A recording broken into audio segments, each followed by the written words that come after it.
Hi, everybody. Thank you for hopping on today.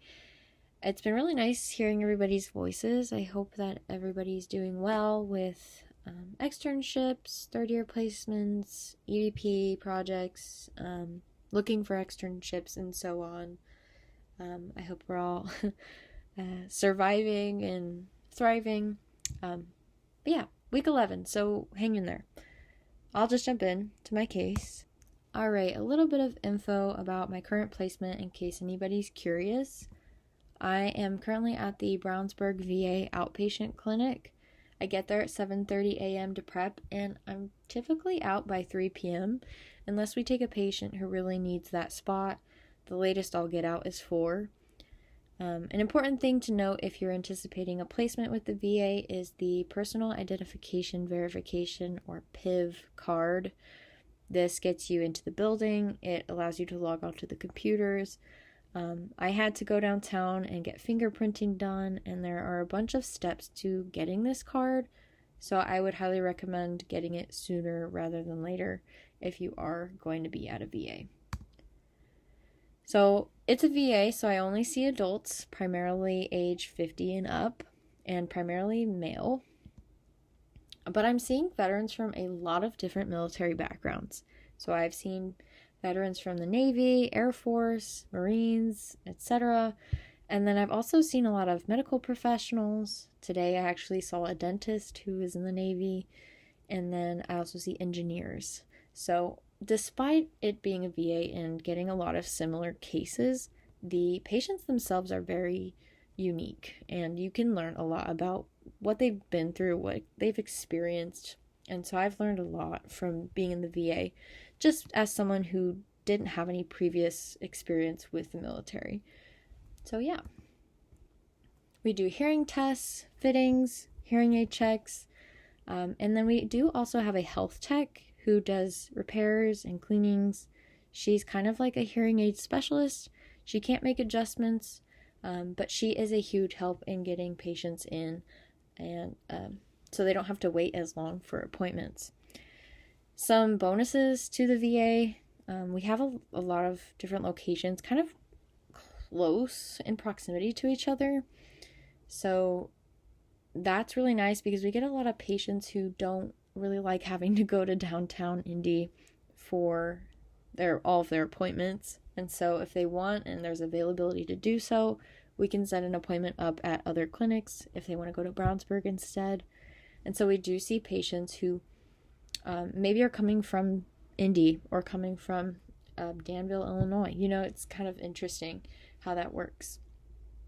And then with the VA, they have all the same system for a bunch of different medical professionals. And so it is easier to go ahead and alert ENT or refer out to primary care if you need cerumen removed or something.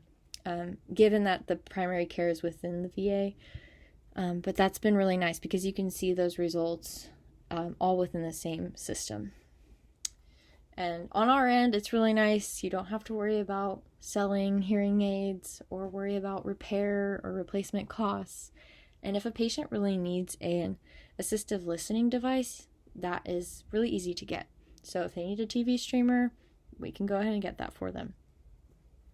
On top of that, we're getting them top of the line, highest technology, and we're working with most manufacturers.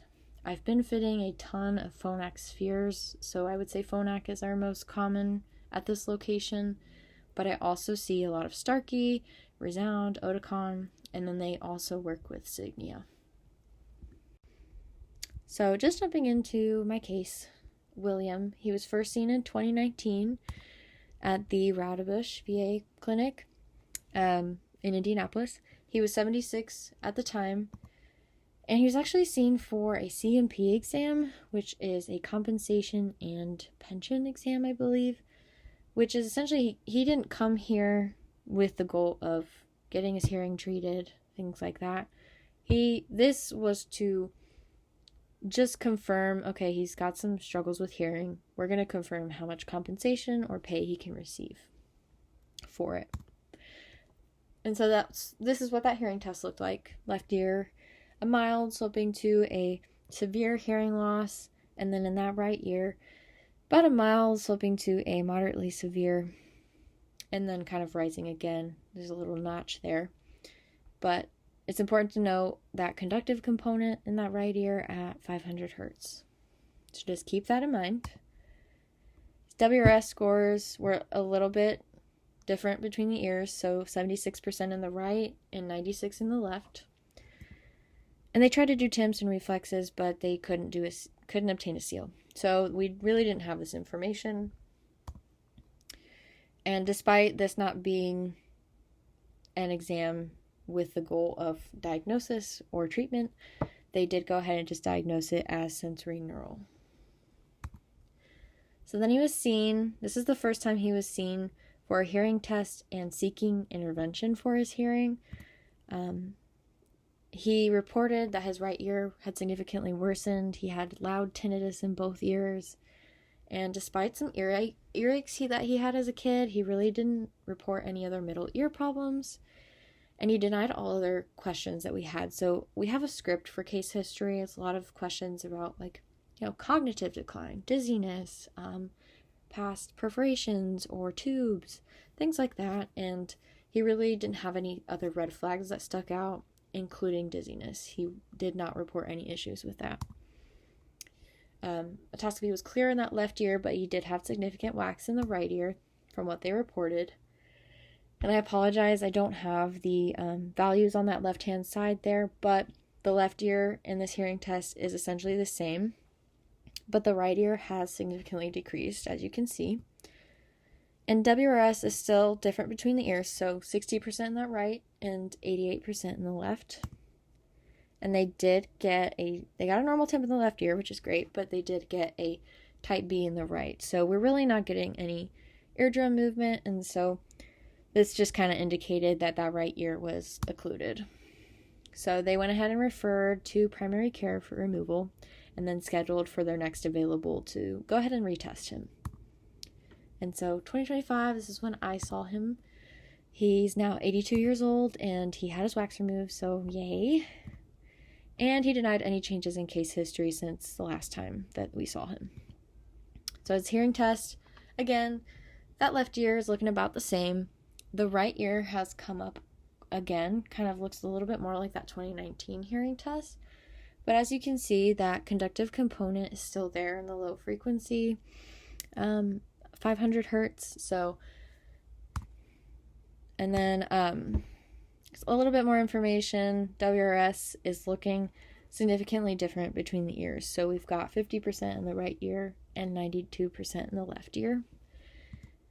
And normal temps. He did have a shallow temp in the right ear, but at this point we really weren't concerned about middle ear pathology.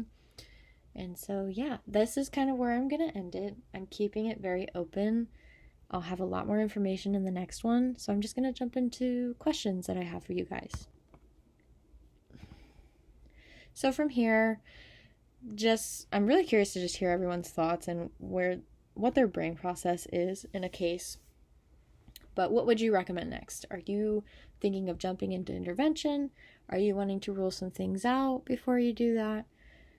And then based on the progression from the tests from 2019 to 2025, what theories, ideas might you have regarding what could be causing the hearing loss? I know I don't have a lot of information for you, but I'm excited to read some of your guys' thoughts. If you had gotten that conductive component in the 2019 test, would you have referred out immediately or not? I've heard some people kind of choose to wait. If there's one conductive component at a single frequency, they might wait it out or keep an eye on it. But yeah, I'm just curious what your initial reaction or what your gut instinct is. Is there anything that you guys would have done differently test-wise or added to your test battery, and why? And then, this is just for my own personal curiosity, I'd love to know what your guys' experiences have been so far with cerumen removal, just because this patient, he was severely occluded. But we get a lot of patients, I mean, there's a lot of older men at this location, and we get a lot of patients with cerumen that needs removed. So, my supervisor is definitely a better safe than sorry type of person when it comes to that. So we often refer out, but that's a lot easier in the VA. So I'm curious what your placements, what they typically do and what they typically go to first. So yeah, thank you guys for watching, and I will see you guys next week.